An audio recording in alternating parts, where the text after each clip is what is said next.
There's no better feeling than a personal win, and the State Farm Personal Price Plan can help you do just that. Talk to a State Farm agent today to learn how you can bundle and save with the Personal Price Plan. Like a good neighbor, State Farm is there. Prices are based on rating plans that vary by state. Coverage options are selected by the customer. Availability, amount of discounts and savings, and eligibility vary by state. Ryan Reynolds here from Mint Mobile. With the price of just about everything going up during inflation, we thought we'd bring our prices down. So to help us, we brought in a reverse auctioneer, which is apparently a thing. Mint Mobile Unlimited Premium Wireless. How to get 30, 30, bit to get 30, bit to get 20, 20, 20, bit to get 20, 20, bit to get 15, 15, 15, 15, just $15 a month? Sold! Give it a try at mintmobile.com/switch. $45 upfront payment equivalent to $15 per month. New customers on first 3-month plan only. Taxes and fees extra. Speed slower above 40 gigabytes. See detail. Get softer, smoother, and more even-toned skin after just one use with the new Gentle Exfoliating line from Cetaphil. Formulated with a unique triple acid blend that promotes surface skin cell renewal, these gentle chemical exfoliators remove dead skin cells and refine skin's texture while hydrating, resulting in softer, smoother, more even-looking skin. Shop the new Cetaphil Gentle Exfoliating line in the face and body aisles at your local Target store or online at Cetaphil.com.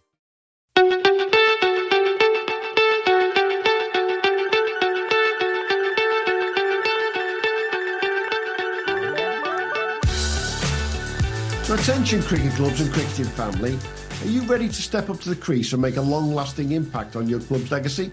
Listen up, we've got something special for you. Introducing Fund It Now, the revolutionary fundraising platform that's changing the game for cricket clubs everywhere. With Fund It Now, clubs of all sizes can create a lasting legacy by selling personalised plaques to their passionate members, supporters and cricket club family. That's right, Livo. Fund It Now has already left its mark on some of cricket's most iconic venues like Lords, the home of cricket, Somerset County Cricket Club, and with projects such as the Father Time Wall and Somerset Legends Wall. And here's the best part, Hugh. There are absolutely no upfront costs. Fundraising has never been more simple or accessible. Imagine walking around your club's ground or up to the pavilion and seeing a bespoke wall of dedication, celebrating the history of your club and supporting its future with every plaque. It's like your club's very own shrine to the sport we all love. And getting involved couldn't be easier. Simply visit Fund It Now's website at funditnow.co.uk to get started today, or drop them an email at info@funditnow.co.uk to learn more. It's time to rally your supporters and start raising money like never before. And don't forget to tell them you heard it from us at the Premier League Cricket Show. So what are you waiting for? Join the ranks of clubs and grounds like Somerset County Cricket Club and Lords and make your mark on cricket history. Visit Fund It Now today and start building your fundraising platform. That's funditnow.co.uk. Fund It Now, where passion meets purpose at your cricket club, and begin creating your own legacy. So welcome everybody to this week's Match Week recording of the Premier League Cricket Show. And it's an absolute privilege to do what we're doing today. We're going to talk to two gentlemen who are not current players, but have got incredible records, is the best way to put it, at a club that, if you haven't seen what they were up to last weekend on Twitter, Instagram and anywhere else, I'm going to say one thing: where were you? Because last weekend it was, I think it's fair to say that the biggest cup final in the Lancashire League season. It was the Worsley Cup final up in Lancashire, and our friends at Lowerhouse had the pleasure of hosting it versus Todmorden. Not only did they have the pleasure of hosting it, and we'll come to the match in a second, but they won it. And that's the thing that obviously everyone wants to do when it comes to these cup games. So joining us this week, Hugh, we've got Mr. Stan Heaton and Jez Hope from Lowerhouse. How are you doing, gents?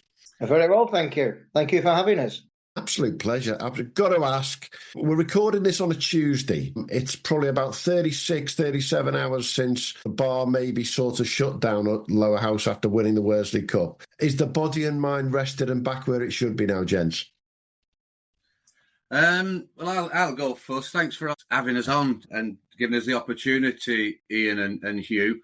I think, when Stan came into the bar and we talked through the game, we had a few celebratory pints. The younger kids were there. We've not seen it and done it all, but it's a pleasure to watch them. I managed to stick out till the early hours, and Stan disappeared, and a few people were worse for wear. And I believe it was 3:00, 3:30 before some finished. And to make the way home. So, yeah, a great day and some great celebrations. Thanks, Ian. Absolutely. The Worsley Cup, for those who don't know, it is the big one, isn't it, in the Lancashire League calendar? It's a very historic trophy. Year in, year out, there's always a good crowd for the final. You guys at Lowerhouse did a phenomenal job in advertising it, putting it out there across all of your social media to make sure you got, from what you guys are telling us, 1,500 plus people into the ground to watch this game on Sunday? I think so, yeah, yes. We've hosted three finals now. Since 2004, having gone 142 years existence without even hosting one final. And our secretary, Frank Entwistle, does a marvellous job in organising and with the logistics. Self-praise is no praise, but we think we know what we're doing. Hospitality tents, outside bars, the usual things. I don't think there's a secret to it. It's just a case of bodies to help and a good plan. And look at what I saw on the YouTube feed, what I've seen on the photos throughout the afternoon. I mean, the place was buzzing, wasn't it? There's no two ways about it. And I can't remember the last time I saw a cracking little pitch invasion at the end of a match as well, which is even better, isn't it? Well, it was. And the thing that will stand out in my mind is we were probably on the ropes with 4 overs to go. Yeah. And with two good overs. I think we needed 15 off the last 2. And Charlie Gansler hit a 6, then followed that with a second 6. And the roar that went up with the second 6, because it was a big hit, the roar that went up, the hairs on the back of my neck stood up. It was something else. We are well supported. Even in the dark days when we weren't very good, we were well supported. We can get 700 to 800 on a T20 on a sunny night. Yeah. But it is the weather is crucial. Yeah. Absolutely. And the gods smiled on us. We've had a poor summer weather-wise, but that day was made all the more special because of the sunshine. Yeah, definitely. And that second hit of 6 by Charlie, I mean, I was watching live, and what I just took from it was Joe Hawke running down the pitch to him. You could see the celebration from the other end. It was like, here we go, boys. We've got this one now, haven't we? Yeah, well, I think Joe's innings was very important. It was 15 not out, but he was picking up twos and ones when we'd ceased to do that.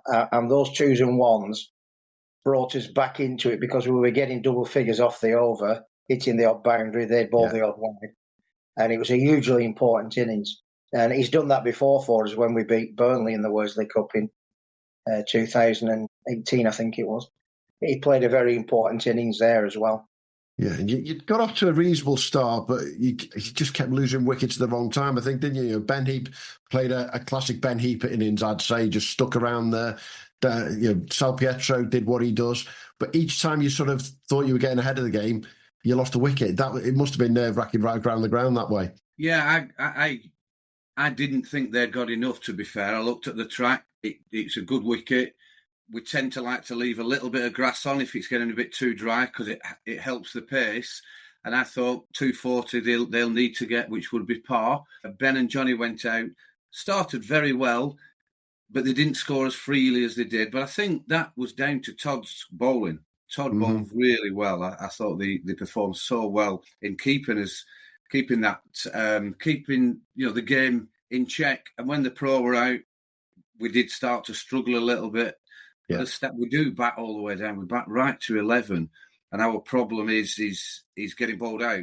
I don't think we would have been there and not won with having 8 or 9 down.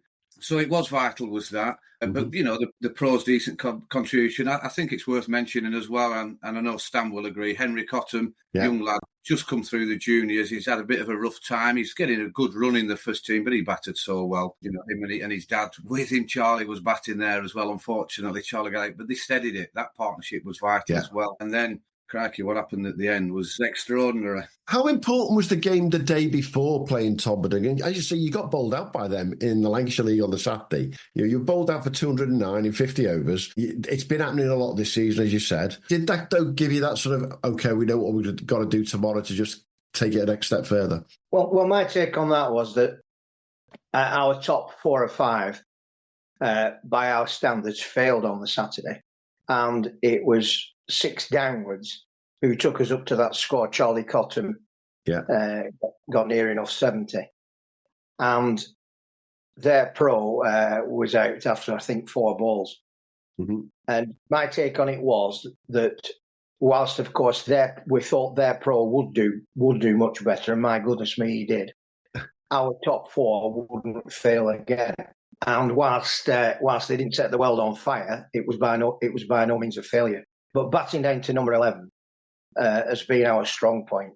Our number 11 on the day, and he's a regular number 11, is the wicketkeeper Joe Martin. A couple of years ago, having probably we've only needed him to bat probably 3 times a season for the previous 3 years. He was asked to open and got a century. So it's a good weapon to have in your armoury that you do back to number 11. Absolutely. And considering my co-host is also a wicketkeeper, when was the last time you opened and got a century, Mr. Newsome? Well, I haven't got one this season. It's not as long ago as you think. Possibly 2 seasons ago. So there we go. You were trying to catch me there, and I don't think it's that long. No. Well, he's had a broken thumb this year, though, so he's got every excuse under the sun, to say the least. Definitely. It was an amazing day on Sunday, and winning the Worsley Cup is a monster thing for any club in the Lancashire League, without a shadow. But it's also about the title, and the Lancashire League's one that we've been looking at throughout the year, looking at what's been going on. This slightly surprised for me, Littleborough being so far down, considering where they were last year. The top two, same as it's been last year, Burnley and Darwin, they're doing very nicely again. You guys are just on their tail, though, aren't they? There's 5 weeks left? There's still an opportunity there, isn't there? Realistically, there is a chance, but realistically, I can't see Burnley or Darwin dropping enough points for us to catch them. Our big game was at Turf Moor last weekend when Burnley beat us. That was the game when we had to turn that round, really. Yeah. Darwin don't drop hardly any points at home. Away from home, they're a little bit more easier to play against. But Burnley, they've got that side that just keep ploughing it out. You look over the last 3 or 4 years, a couple of titles, they went on a good run in the Cup. So, in answer to your question, I feel we're out of it. But who knows? Cricket's a strange game. It is, and not only is it a strange game, but I'm from Liverpool and lived in Chorley for many years as well, so I'm well versed to the Lancashire League, and you do have the foibles of the weather every now and again as well, couldn't you? It could quite easily be that one day you get to play a full game and someone 6 miles down the road doesn't, and that could make all the difference, as it did earlier in the season in 1 or 2 weeks. Yeah, one of our championship years, we benefited from playing one game more than anybody else, and as you quite rightly point out, it's a very tight, geographically tight league. Prior to expanding, there was only, I think, 20 miles across the whole of the league. Since we've expanded, obviously, into the Rochdale area, it's a bigger league, but the weather could yet make a big impact on the league. But I agree with Jez. I think Burnley are very consistent. Darwin have just lost a couple recently. Now, whether they can pull that back or not, or whether they're on the slope, only time will tell. I want us to battle away and finish as high as we can. We want to be in the Lancashire knockout next year. We missed out this year last year by 2 points. We're in the T20 finals day. At first 11 level, it's all about success. It's all about winning. That's what we're here for.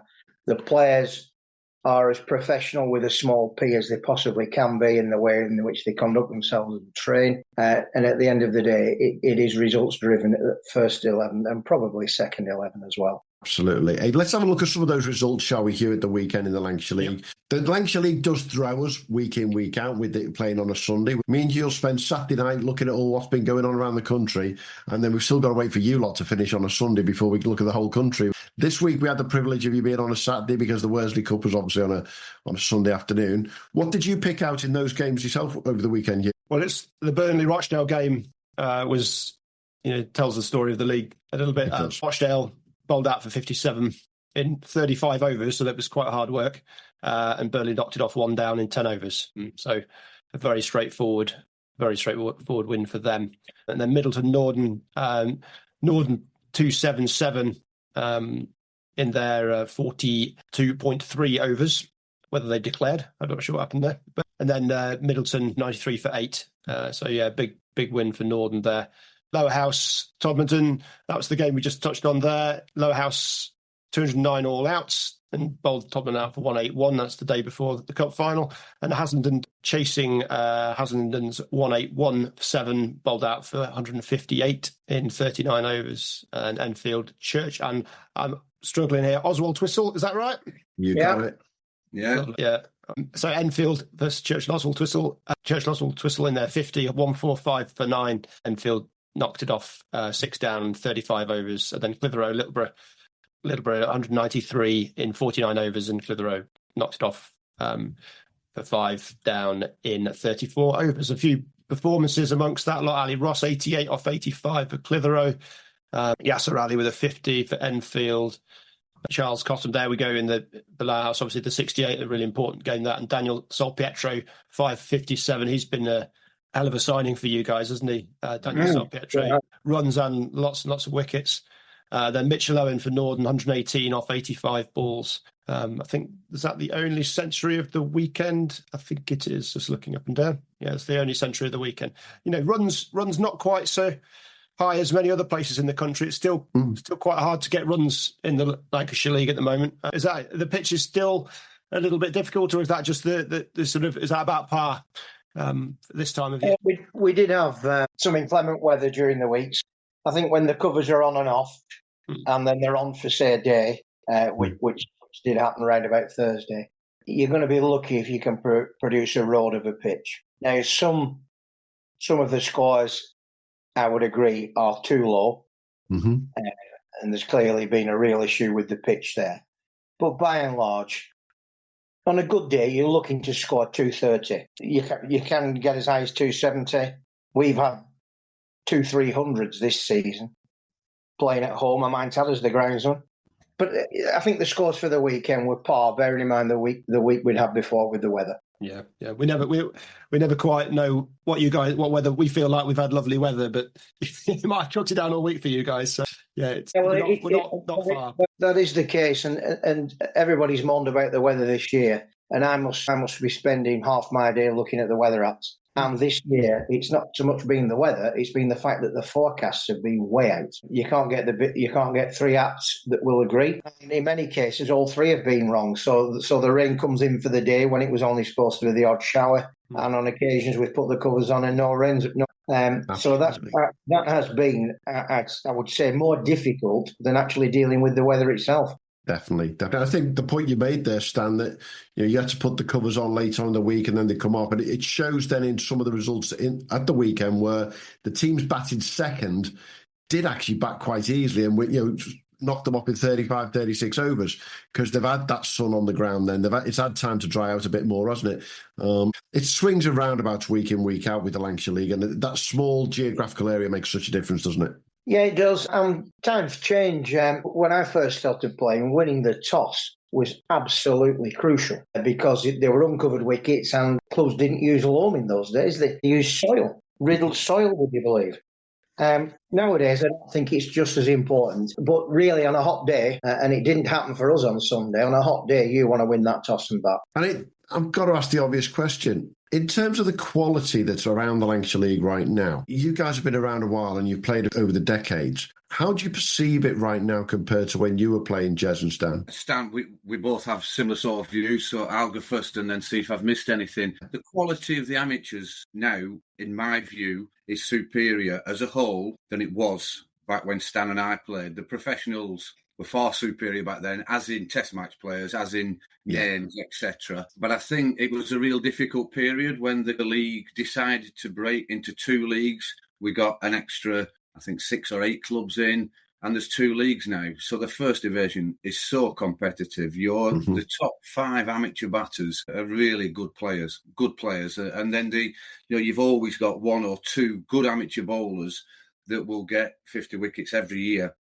Can sometimes make it talk. So my view, I think it's improved the community spirit, the spectators that turn up and watch this cricket. It is different than the Liverpool comp and the other, leagues that are around the country that may be on the coast. But for me, it makes it a little bit more entertaining. You don't get your 300s and then someone smashing it and poor bowlers of, walking off with blisters. What's are you similar, Stan? You've played a touch longer than me even. Yeah, I think that I totally agree that the technique amongst the amateurs is far in advance of, we'll say, the 70s. There were some tough characters back then, and they made the most of the natural talent, even if it wasn't a honed technique. So today's game, with it being 50 overs, it's not time cricket, covered pitches, lawn-based pitches. It's a better game. When I first started playing, which was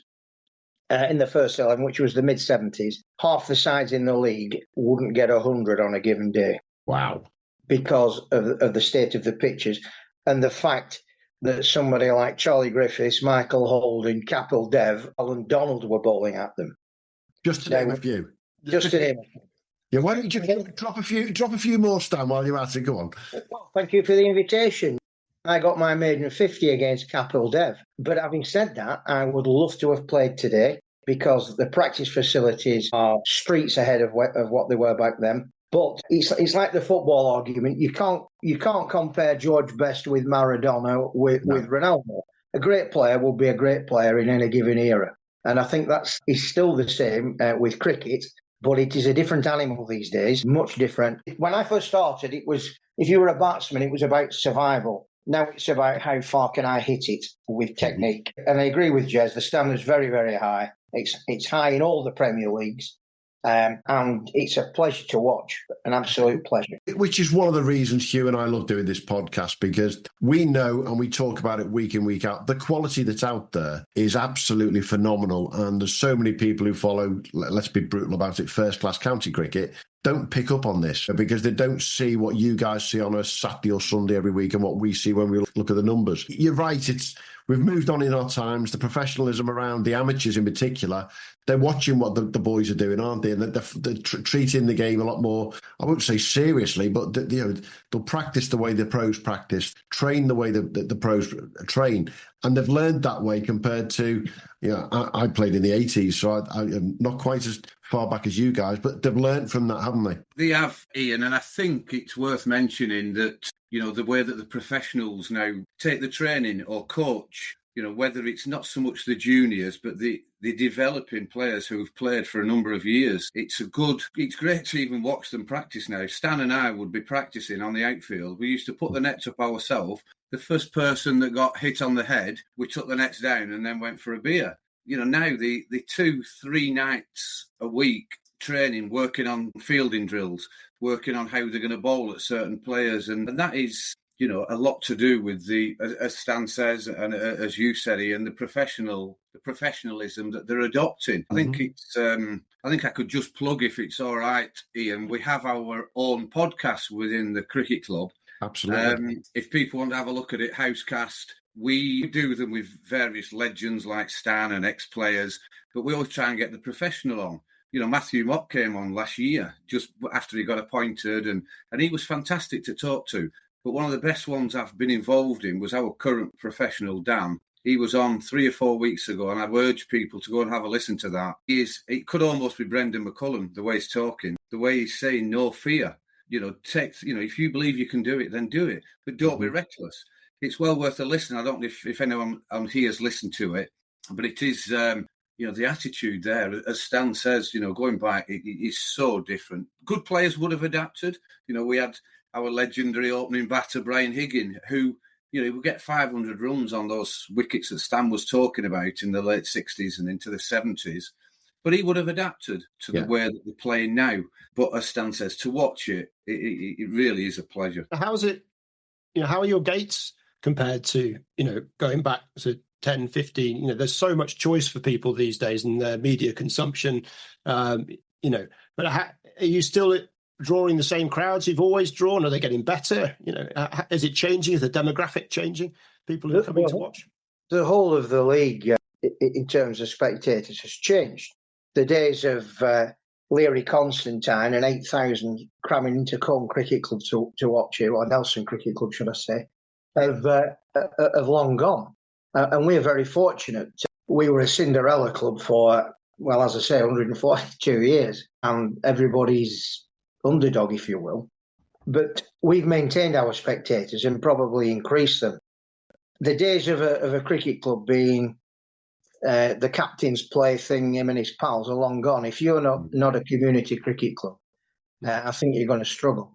And I know it sounds a little bit corny, but we pride ourselves on being a community cricket club. We've got 13 junior sides, 50, 60 All-Stars and Dynamos, We've got 130 kids in the various teams. We'll get 4,000 or 5,000 people on the bonfire. And you heard about the gates on Sunday and the T20 gates, 200 or 300 people watching a game of a weekend. So we've sort of maintained our spectator base. Some clubs haven't. It is almost two men and a dog, but some clubs are well supported. So it's not across the league. But as I say, times have changed. The days of massive gates, I think, are long gone. But there is no reason why we can't continue to give the local people something they want to watch. And one of the tenets of the Lancashire League, if I can just hop on for a minute or two, is that the payment of players is forbidden. And I know nobody's going to be naive and say that it doesn't happen somewhere, but the fact that you can't club hop is hugely important, because people come to watch people that they can relate to. So if you come to watch a Lancashire League cricket club, the chances are you're watching your next door neighbour, the bloke that you work with at the factory, your nephew. You can relate to who you're watching. And there's not 4 or 5 players leaving clubs every year, either following the captain or following the money. And that makes a massive difference. And we must hold on to that, because otherwise there won't be any spectators, because they won't be able to relate to who or what they're watching. Absolutely. And I think one of the things I give credit to Lowerhouse for here, and I'm going to blow smoke up your club's trumpet here, me and you go on about this regularly. The top clubs all have various things in common. Community feel, 100%. They don't have players jumping left, right and centre, 100%. The other thing they've got, which you guys have got, is a tremendous amount of social media. And, you've got the podcast as well on the back of that. It can't be a coincidence, surely, that when you look across the 32 ECB Premier Leagues, the top 3-4 clubs in every single league have all got those little bits and pieces going on. They've all got great social media. They've got a community feel. It's very rare you find a club at the top of an ECB Premier League who've got one team, half a dozen juniors, and bugger all social media. It just doesn't happen. So it's down to lots and lots of people, Stan and Jez, isn't it? Pulling it all together and on a consistent basis going through the ages effectively. It does, Ian, definitely. And it's having that team. Whilst, there's a little bit of luck will come into that, having the right people in the right places. Stan played and there was hardly anyone watching when he first played. The cricket was secondary. But as a result of people that brought the coaching on and brought the juniors on, we've developed. And we've got, as Stan says, we've got to that space now where it is. I mean, Lowerhouse is quite a small area. It's a little village. But there's sometimes there is no one at home. They're always on our ground because they know there's a under-13 Crocodiles game that the bar's open and they can get some food. Or there's an under-18 game that's on. Oh, let's just go down to the cricket club. So, and again, weather permitting, and it just generates. It's awkward when you're not in that position. Certainly, some of the clubs, and it's almost like snowballs. We were the Cinderella club, as Stan said. Other clubs, were flying. So we have seen both sides of it. Certainly, even with the ages of me and Stan, we have seen that side of it. But it is important to get the social media. That's the way they read about these events, and they want to come down and see what's going on. And as Stan said, they know everyone. They know the players. They know the players' parents. They know the players' brothers and sisters. It's a lovely atmosphere to have. It really is good. Definitely. This episode is brought to you by Allstate. Some people just know they could save hundreds on car insurance by checking Allstate first. Like, to check you have the tickets in your wallet first before you drive 2 hours to the big game. Seriously, you had one job. Now the closest you'll get to the 50-yard line is parking lot D. Yeah, checking first is smart. So check Allstate first for a quote that could save you hundreds. You're in good hands with Allstate. Savings vary. Terms apply. Allstate Fire and Casualty Insurance Company and Affiliates. Northbrook, Illinois. When it comes to towing, seeing is believing. That's why Chevy Truck's advanced camera technology offers up to 8 available cameras for 14 unique views, so you can focus on the view that really matters. Chevrolet, together let's drive. Learn more about Chevy Trucks at Chevy.com. Safety or driver assistance features are no substitute for the driver's responsibility to operate the vehicle in a safe manner. Read the Vehicle Owner's Manual for important feature limitations and information. Hey, it's great to talk about the Lancashire League there, but we're going to just move swiftly on to our other guest who's joined us now. Is he our Cinderella, Hugh? Because he always turns up. and then we have to get rid of it before we finish, don't we, really? So, hey, welcome, Mr. Matt Taff from Cricket. How you doing, mate? Not too bad. How is everyone? All good. Very good, very good. You good. look very Good. fresh-faced, Matt. Have you got a filter on there? I haven't. I got sunburnt on Saturday. It was a bit hotter than I thought, and then I've had an haircut this morning. So very, very tidy. Very tidy. Oh, yeah, he is looking quite tidy there, isn't he? And I think the weekend was reasonably tidy for you as well, wasn't it, Matt? Well, the rain ruined any chance of a result, really. The scorecard made it look a little bit closer than right. But we were never really any chance of scoring them last 25, 30 runs just due to the time. But no. Back in the wickets. Absolutely. He's bowling again. Hey, but we're not going to talk about you anymore, are we? Let's talk about the Cricket stable. Who's been doing the business for the Cricket stable with the batters this week? Yes, we've had an awful lot of pros travel home last week for various training camps or whatsoever, but not the usual hundreds that we used to be writing about. I've had a couple, but there's been an awful lot of second innings, 80s, 90s not outs from our players this weekend, but leading the way is Yas Kathari, 171 out of 153 for Benwell Hill against Tynemouth, and that was some hell of a game. 300 runs in both innings there. Next is Patrick Rowe, the Australian for Banstead, 114 not out.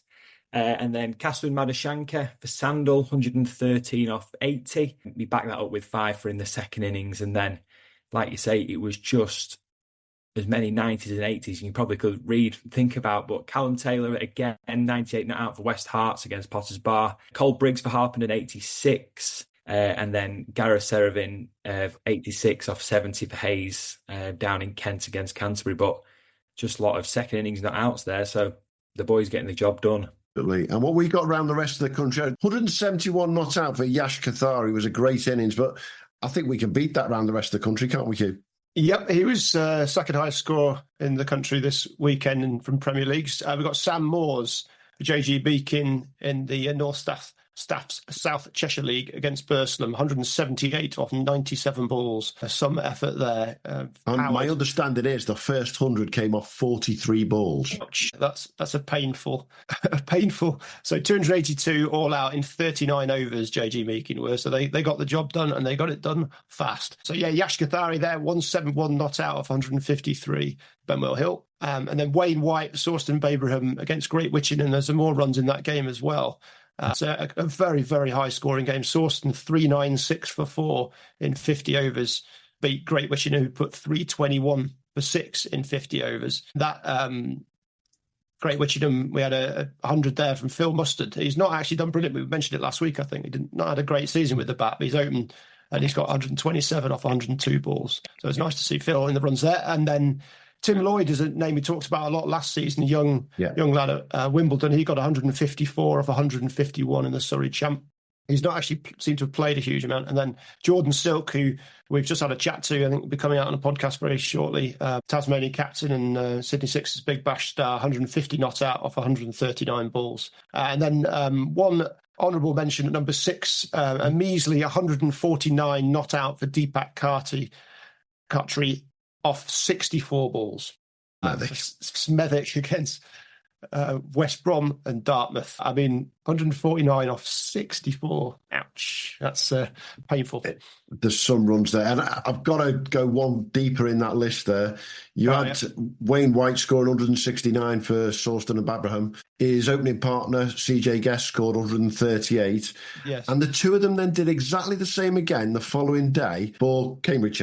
They went and put another couple of hundred on in their opening stand. It was on their home ground, and I'm just wondering whether it was the same track that they were playing on the Saturday, because it just some incredible numbers they were putting together. And a great name from, it's quite interesting, we've been talking to Jordan Silk today about the Sydney Sixers and the Big Bash, and a little bit further down, Ian Coburn scoring 136 not out for Formby, picked out of grade cricket to play Big Bash cricket a few years ago. Adelaide Strikers, I think, wasn't it? Yeah. Absolutely. Ian's still going well there. And I've got to say, the other name that I'm going to pick out further down the list, one of Hugh's favourite players, Isaac Malentis, Desborough Town. He's again done it in the Northamptonshire League, hasn't he? He just keeps doing it, doesn't he? He's a talent, that kid. One to keep an eye on over the winter, I would think. Most definitely. Hey, what we got with the bowlers in your cricket stable there, Matt? Yeah, usual name. I think it's his 4th 5 or more in a row. Safi Ghaffari for Richmondshire, 5 for 14 against Darlington in the 100 final on Sunday. Priyamal Pereira for Oakfield Park Onions, 5 for 23. Sangeeth Correa for Woodford Wells, 5 for 27. Thickshiller De Silva, another 5 for Great Harwood. That takes him to 91 wickets for the year. 81 wickets. Can we just remind ourselves, what did we say in the sweep? How many did you say, Matt? I think I went 103, I think, if tracking back. I think. What did you go he was going to get, Hugh? I can't remember. On 15 and I said 110. He's on 91, is he? He's on 91, yeah, and he's on 1,200 runs as well. So it's an easy game for some, isn't it? No comment. Mayank Mishra for Cleethorpes, again, another 5 for 38 against Sheffield Collegiate. As we mentioned with the batting, Kasan Medashenko, another 5 for in the second innings to back up his 100. And then that wraps us up for this week's performances for the bowlers. And Hugh, what we got nationally, we haven't got a 9 for this week, but we've definitely got an 8 for, haven't we? We've got 2 8-fers, yeah. Just on total 5-fers, we're down at 57 5-fers, and I think there's 40 hundreds. The 5-fers outweigh the hundreds this week. We got Bharat Tripathi, 8 for 20. That's that Burnley game against Rochdale. Flattened Rochdale there. Great effort from him. And then we got close to home for us, Charlie Wilson at Denby, 8 for 31 against Cutthorpe. Clifton against Flowery Field in the Greater Manchester League, 7 for 33, Brian Hamilton. Liam Crooks, 7 for 41, Saltburn against Stocksley in the North Yorkshire South Durham League. And number 5, John Dotters, Rainford Cricket Club against New Brighton in the Liverpool Comp, 7 for 61. But yeah, there's we got 3 more 7-fers, load of 6-fers and a lot of 5-fers. Yeah, the Liverpool comp was full of wickets at the weekend, without a shadow. When I saw Sumit Ruika, saw John Dotters, Daniel Wilson, there's some big names getting some good wickets over there. And we'll talk about the Liverpool comp again in a couple of weeks' time. But and that Bharat Tripathi 8 for 20 for Burnley against Rochdale. We've already talked Stan and Jez. I mean, 8 for 20 in any league is a bowling performance and a half, isn't it, gents? Yeah, it does suggest a difficult track until you see the Burnley response. So he is a good player. He's a good player. He played here at Lowerhouse, played at Burnley a couple of times. His brothers played in the Liverpool competition, Vishal. Two very, very good cricketers. Most definitely. Just on the 7-fers there, with Sumit Ruika with his 7 for 70, but he also scored 70 runs. So we've got Sumit just likes the 7s this weekend. He does, doesn't he? And it was off 79 balls to 70 as well, so he was keeping it all in a theme there. It's not nice to Summit, definitely. I've got to say congratulations to another club in the Liverpool competition who've had a difficult time this year, Birkenhead Park, who they thought they were going to start the season off with the spinner from Sri Lanka and go really well, and it's not really come together for them in the Liverpool comp, but they won the Liverpool Echo competition at the weekend, and to win that's quite a prestigious trophy over that way, and so congratulations to our friends at Birkenhead Park there. Matt, thank you once again for joining us. As always, we'll put some of these top performers on Twitter /X. One day I'll stop saying that. And we'll put our ECB performers of the week out there. I think Yash Kathari's got to be on that list for Benwell Hill without a doubt. But there might be some challenges from Sam Moores and Bharat Tripathi, definitely. Definitely. All the best, Matt. Cheers, guys. Have a good one. Oh, such a clutch off-season pickup, Dave. I was worried we'd bring back the same team. I meant those blackout motorized shades. Blinds.com made it crazy affordable to replace our old blinds. Hard to install? No, it's easy. I installed these and then got some for my mom. She talked to a design consultant for free and scheduled a professional measure and install. Hall of Fame son. They're the #1 online retailer of custom window coverings in the world. Blinds.com is the GOAT. Shop Blinds.com's primetime kickoff event. Save up to 50% off select styles, plus doorbusters. Rules and restrictions may apply. Got to ask you, gents, we've talked about the batters, the bowlers who are out there. How good, and you've already mentioned him, how good is this Daniel Salpietro you guys have got at your place? He's top of the bowling in the Lancashire League for the number of wickets. He seems to be one of those most outstanding guys that you could bring in. Yeah. I mean, I think Stan will go into, Stan is on the committees that look at the professionals, so Stan can talk about how we actually got him involved. He's quite an insignificant type of player when you watch him. He's there. He's always in the middle of things, but you don't see a great deal about him. He's fielding, at second slip or at goalie, but he's always in players' ears. It's interesting. If you watch him closely, he's always trying to improve players. And as I said from the podcast, it was really helpful. What you do see, though, Ian, he's not going back in the past, someone who would be just dominate batting, just dominate the bowling. He's quite sneaky. He'll sneak up. He'll just get a 30 in no time. And you can see him just eyeing up, right, this is where I can hit this bowler. And I'm going to wait, and then he'll just go. And he puts on another 20 or 30 in 2 overs on his own and takes the game away. And he's outstanding. But it was a little bit difficult, Stan, I think, at the start when our pro originally cried off. Yeah, it was. Great credit to Matthew Stansfield, who is the lead on the professional search. We landed a little bit lucky, I think, once the original professional was denied access by his state board, that Dan just happened to be available. And the original plan was that he was coming over for a bit of a holiday, but he brought his family, and I can tell you that he's certainly not in holiday mood. Jez has described him perfectly. Once he's in, if he's in for any length of time, he's going to get you a 50 anyway, usually. If he's in for any length of time, that's going to be a ton. And it'll be the second 50 will be mighty quick. As you've already said, his bowling is top of the averages. His fielding is exceptional. He's not a big guy, but he's got a big heart. As a motivator, an advisor, a tactician. I mean, the captain's a good captain anyway, Ben Heap, but this guy's the real deal. He is, in my opinion, the perfect league professional. And that... hence our great efforts to re-sign him. I was going to ask, is he going to be back next year? We're in negotiations with him. Obviously, it's a personal matter. It's not just simply a case of re-engaging a professional. There's a little bit more to it with his family and what have you. So we will bust a gut to re-sign him. There's absolutely no doubt about that. And I think we'd be hung from the yard arm if we didn't re-sign him. And having been around the league and these overseas professionals for many years, you two gentlemen know how difficult it is to find that nugget, isn't it? Once you've got that nugget, you just want to keep them as long as you can. Absolutely. And an absolutely crucial thing is availability throughout the season. Your colleague there, Matt, I think it was, mentioned that professionals were starting to leave already for their home camps. Well, that's not going to happen to Dan. You can't have a replacement professional in the Lancashire knockout. So having somebody here for the full season is vital. Absolutely vital. Definitely. And our friends over at New Farnley in Bradford have seen exactly that issue this year, where they had Callum Fletcher doing exceptionally well for them as their overseas professional.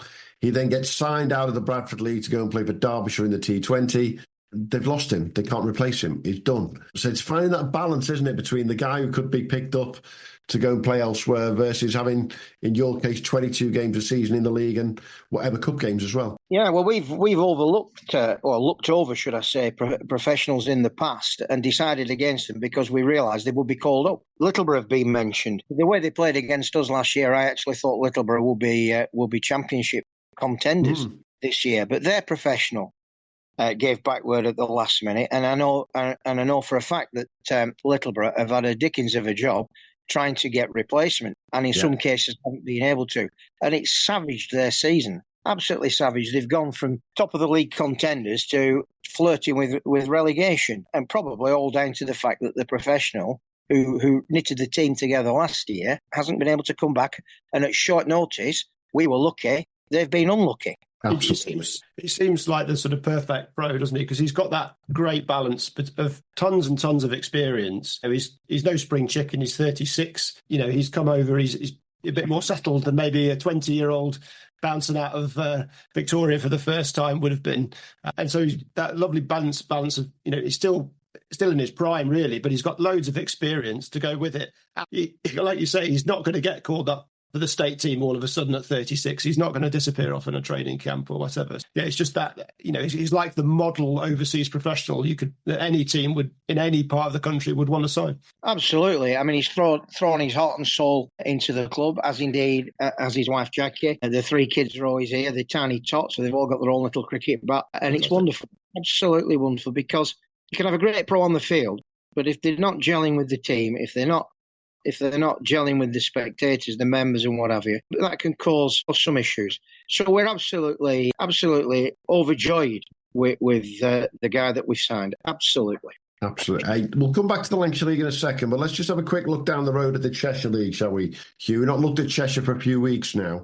And last year's champions, Alderley Edge, they're back in 6th place. They had a difficult start to the season, but they've stayed mid-table now. Hyde, who came 3rd last year, atop the table, and Didsbury, been on a decent run there. They were 2nd last year, and they're 3rd right now.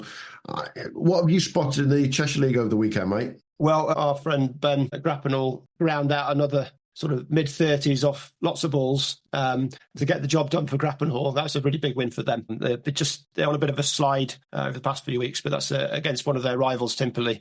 Got the job done there. They put on 173. Looks to be rain affected, 173, and then bowled Timperley out for 142. Tom McCreary, their big New Zealand off-spinner, did the job for them. Joe Ashmore, 2 for 16. But yeah, Alderley Edge put up 216, bowled Chester Broughton Hall out for 150, which was a great result for them. Toft down at the bottom, well clear of the bottom, put up a decent total against Oxton, but it was a long way short. Oxton 279, Toft 217, Jimmy Lomas 4 for 32 for them, but Harry Drieden 107 off just 73 balls for Oxton. Got the job done there. Big scoring game for Hyde, 332 for 6. Against Neston, who were bowled out for 92. Very, very lopsided game. Tom Partridge, 137. Andrew Jackson, 5 for 42. And then Bowden against Nantwich. Bowden put up 225. Nantwich knocked him off with 3 overs to go. So we're getting into that last sort of few weeks of the season there in the Northern League. I've got to ask you, gentlemen, a question that's been posed of me more times in the last few weeks than I care to remember, to be frank. You obviously guys have got a lot of focus on the Lancashire League and understanding what goes on in the Lancashire League. How do you think the Lancashire League compares to the other Premier Leagues around the country? Well, it's a difficult one to answer that, because we don't obviously have the same knowledge, or anywhere near the same knowledge as we do of our own league. In days gone by, I would have said that the top name professionals will make a difference, but I'm sure a great amateur will be a great amateur in any league, in any team. Yeah. I'm told that the cricket up here is tougher, more competitive, less pally-pally than it is down south. But of course, that's just simply hearsay. Within Lancashire, the Lancashire League clubs certainly give a good account of themselves in the knockout. We've been lucky enough to play in a final and share it with Ormskirk when it was rained off. And a Lancashire League club is usually in the final most years. So I think it's fair to say we certainly compare. How you put a cigarette paper between who's the best and who isn't, I couldn't possibly answer that. Absolutely. I think it's the reason I've been asked the question twice in particular in the last week, and a friend of the pod, Dan Lincoln, who plays for Wargrave in Berkshire, he described it really well to me. I thought this is one of the most interesting ways of putting it. He said, when you look at the national competitions, the clubs that do well generally are not clubs from counties where they are playing NCCA minor counties cricket. And he's right. It tends to be the Lancashire League clubs. It tends to be the Northern Premier League clubs. It tends to be the Liverpool clubs, because your players are not generally being pulled away on a Sunday to go up and play minor counties. Whereas the Home Counties League, the Hertfordshire League, the Buckingham, down there, those players on a Sunday, they're playing NCCA minor counties and not playing in the national competitions, which you guys all take part in year out. So it's quite an interesting one to look at, and we're going to talk about it, I think, again in the next couple of weeks towards the end of the season with 1 or 2 people. Looking at the Lancashire League overall, I've been around a long time like you, gents. It's always been a strong league. Would you describe it as strong as ever right now? I would say, Ian, that some of the clubs are really strong. And in the first division, the league is bouncing, certainly with the good weather. And when you get to this stage of the season, I think it is also fair to say that and it's sad to say that some of the traditional, the older clubs from the Lancashire League are struggling a little bit in the second division. And I don't just mean with the cricket. I think it's, as we spoke about previously, if the team are playing well, if the bar's doing well, you get a lot of people watching. It builds strength. And I think some of the clubs are looking a little bit more like, a social club, and it's people go there to have a drink or so. But the cricket's secondary. So it's still very strong. There's still a real strong passion for it within the players and the history, and certainly within the league and the exec, etc. But there's always a little bit of room for improvement, and I just hope and fingers crossed that some of the clubs that are struggling a little bit now can come back and can be competitive again, and fight to get back in that first division, because that is important. That relegation now and promotion. Absolutely. We never had it. We just constantly flying for re-election as the bottom two in the Lancashire League constantly. It's not there now. Sorry, Stan. I certainly agree with you there, Jez. I mean, a significant difference has been made by going to two divisions. The strong have got stronger and the weak haven't. Back in the day, your professional would mean the difference between you finishing top four and bottom four. I think those days have changed. Clubs that get promoted from Division 2 into the Premier League generally struggle and don't last very long or get immediately relegated. Although, to be fair, we're only 3, 4, 5 years into that, so that could change. We've touched on and talked about how good the amateur standard is in the top division. I would say that the top division is very strong, and that makes the league strong. Those clubs in the second division, as Jez has said, have a lot of ground to make up, and it won't be easy for them. It's not an easy cricket climate when you run the risk that your best players eventually may want to move on and play in the Premier League, and we've benefited from that. It never sits well with me when we're taking a player. We don't take many, but we have taken them from another club because they want to try and play at a higher standard. Doesn't sit well with me because we're taking players from clubs that are old pals of ours. But unfortunately, that's sport, right throughout sport, in any sport. But it doesn't help those clubs in the second division when that happens to them. I don't know what the answer is. I think the answer, if there is one, lies in the hands of those clubs to develop their own juniors, and plenty of them. You mentioned about social media, which is hugely important as to that effect on the success of a club. I'm the chairman of the Lancashire Junior League, so I would say this: neglect your juniors at your peril. 100%.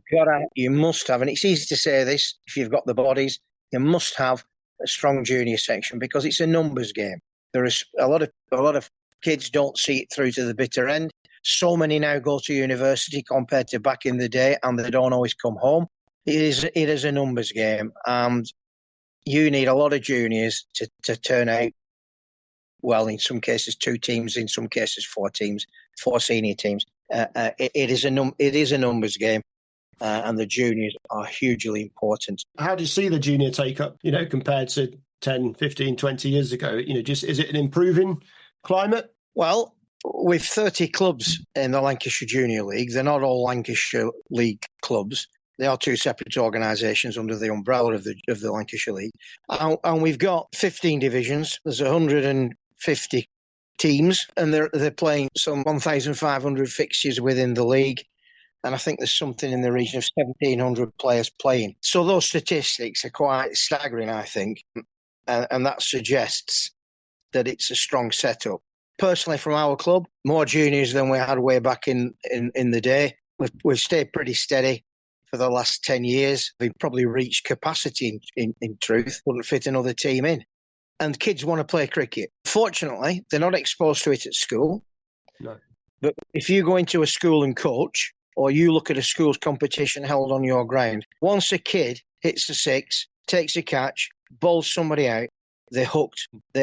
And it's a crying shame in many respects that cricket isn't played in schools. But on the other hand, maybe the clubs couldn't cope with the influx of players, because I think a lot of clubs are operating at their capacity. They may only have 3 junior sides, but that's their capacity. But in answer, it's a rambling answer, I do apologise. In answer to your question, junior cricket in the Lancashire League area is very strong. Yeah, I think you nailed it there, Stan, in that getting the juniors in at All-Stars, Dynamos, under-11s, 12s, 13s, that sort of, it's not an issue in probably most parts of the country. It's keeping them when they're 13, 14, 15. And even more important than that is backfilling the volunteers, because we know that parents are always going to want to coach away with their kids and move up through the age groups generally.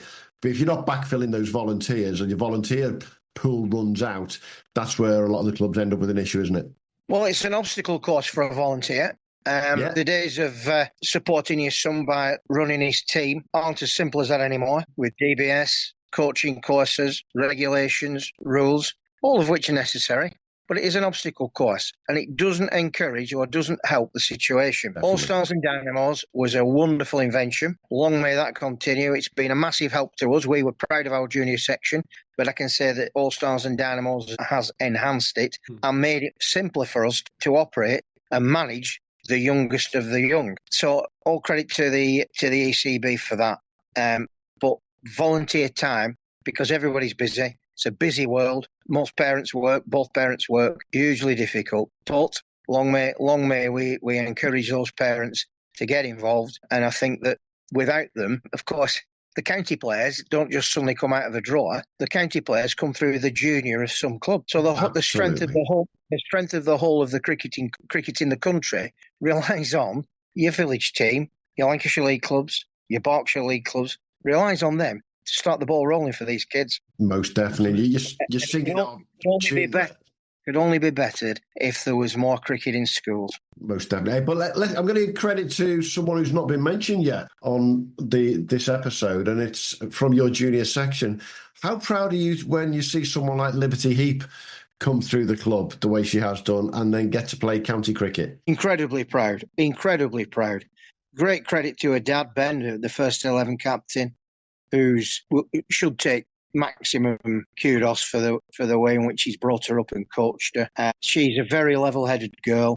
She's very talented. She's a delightful girl. No airs and graces, no big I am. Just suffered a little bit lately with injuries, but hopefully that's a temporary phase. But women's cricket, girls' cricket is usually important. And the fact that we've got somebody there at the vanguard for us, a real figurehead, we've got an England shirt up in the club room in a frame. We are so proud. And we have a lot of girls, and we've quite a few girls at Lancashire. And I'm hoping that Liberty isn't the only one. We've never had a senior Lancashire cricketer in the men, so we're even more proud of Liberty for what she's done for this club. Absolutely. I'm going to ask you one final question there then, Jez. You've not had a senior player, as Stan said there, for Lancashire. Put your money on a name in your junior section or even in your first couple of senior teams. Put your money on a name who you think should be doing more. There's got to be a player we can look out for there. Well, you've probably come to the wrong person because Stan knows all the juniors inside out. We're just going through a little transitional period with our second team, and third and fourth team have got a lot of good juniors in. The second team players that are coming through are getting the chances in the first team. It's really good that the way that the system works. I genuinely thought Henry was going to go on and push on and go to bigger and better things. There's still time yet. He's still only young. And the seconds have just... And again, we could talk about this forever. We're suffering a touch, and I think other clubs are, from no ex-players playing in the seconds as much as we used to.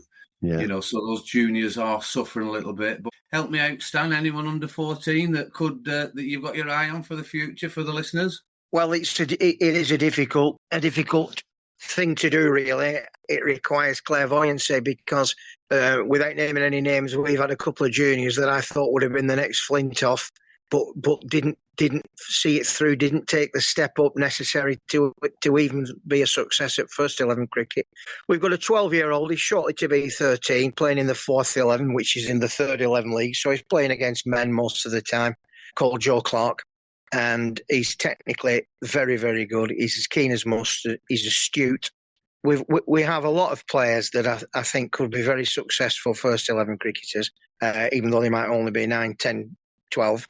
It is difficult, but they've got a chance with a fair win behind them. But I would probably pick Joe Clark out because he's so young and he's playing fourth 11 cricket. He opens the batting, never gives his wicket away. We're still in the 20s to 30s. We'll get him to push on, hopefully, and get a 50 before the season finishes. But that's the name. Absolutely. It'd be remiss of me not to say it. What you're looking for at the end of the day is you're looking for the next Jonathan Whitehead, aren't you? You're looking for that guy who's going to come through, stay in the club for all those years, break record after all these years as he's done this year for you guys. Well, indeed, but I don't think we'd find anybody as daft as him. Johnny's my nephew, and obviously we're all very, very proud of him, but he's a hell of a character. See ball, hit ball, but he's technically correct. I'd settle for somebody less spectacular. He looks like he's going to have his record season this year, doesn't it? So, Hugh. There's a certain name that needs to be discussed when we're discussing Lancashire/Burnley cricket. Is there anything on the horizon for a certain Jay Anderson maybe coming out for one last hurrah in the Lancashire League next season or even this season? I think it'd be wonderful if he did. It'd be wonderful. I'm the unofficial chairman of the build a statue for Jimmy Anderson because what he's done for the town, despite him playing for the dark side of the town, what he's done for the town is absolutely wonderful. I always compare it to Jay Rodriguez, really. What they've done as Burnley lads for sport in this town is quite something. He played in the Lancashire League, obviously, before he made it, and he's played when he was recovering from injury. But to have him back, well, I fear for the batsman, but to have him back will be great. Yeah. Have feelers been sent out for maybe next year, or is it something that maybe is being talked about, or is it not got that far yet? Well, we daren't ask him. Yeah. I think I know what his reply will be. I've had the pleasure of being bowled out for him when he was bowled out by him when he was about 16, and thought, he's a yard of pace. But what an ambassador. What an ambassador. It'd be a great story. It'd be a wonderful story for club cricket if it could happen, even if it's maybe a one-off or a couple of games next season, just to generate I agree. David Lloyd, about 10 years ago, what would he have been then? He would have been probably approaching 60 then, if not older. He was. He hit the winning runs at Lowerhouse for Accrington to win the Lancashire League. What a story that was, I think the story of the winter has to be that Lowerhouse put a bid in for Jimmy Anderson just for the sake of doing it, please, Stan. The lads at Burnley on the dark side, as you call it, I can't say that. They'd just be fun and games, wouldn't it? For you guys to put that little contract on the table, get Adam on the socials. Here we go. This is what we're putting out there. This is social media gold, that, isn't it? Absolutely. And do you know what? We'll back it. Well, you've made the hand grenade. You better have back it. Absolutely. Gentlemen, it's been an absolute pleasure to talk all things Lancashire League and Lowerhouse. We've been trying to get someone on for the Lancashire League all season. It's been bloody hard work sometimes, but we've got 32 leagues to cover, me and you. So you can imagine how difficult it is to try and do it.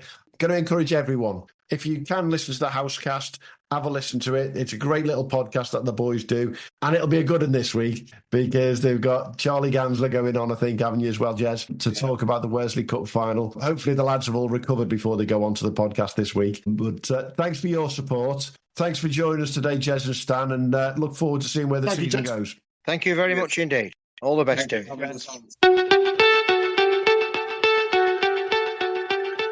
Thanks for listening to the Premier League Cricket Show. If you haven't already, make sure to hit that subscribe button so you don't miss out on future episodes and stay updated on all the latest news, views and discussions from around the cricket's Premier Leagues. And be sure to follow us on X, formerly known as Twitter, and Instagram at TPL Cricket Show on both. Join the conversation, share your thoughts and connect with us and your fellow Premier League cricket fans. And hey, if you enjoyed the show, why not show us some love? Leave us a 5-star review on your favourite podcast platform, as it helps other potential listeners to find us when they're searching for cricketing podcasts. Thanks again for being part of the Premier League Cricket Show family, and until next time, have a good one.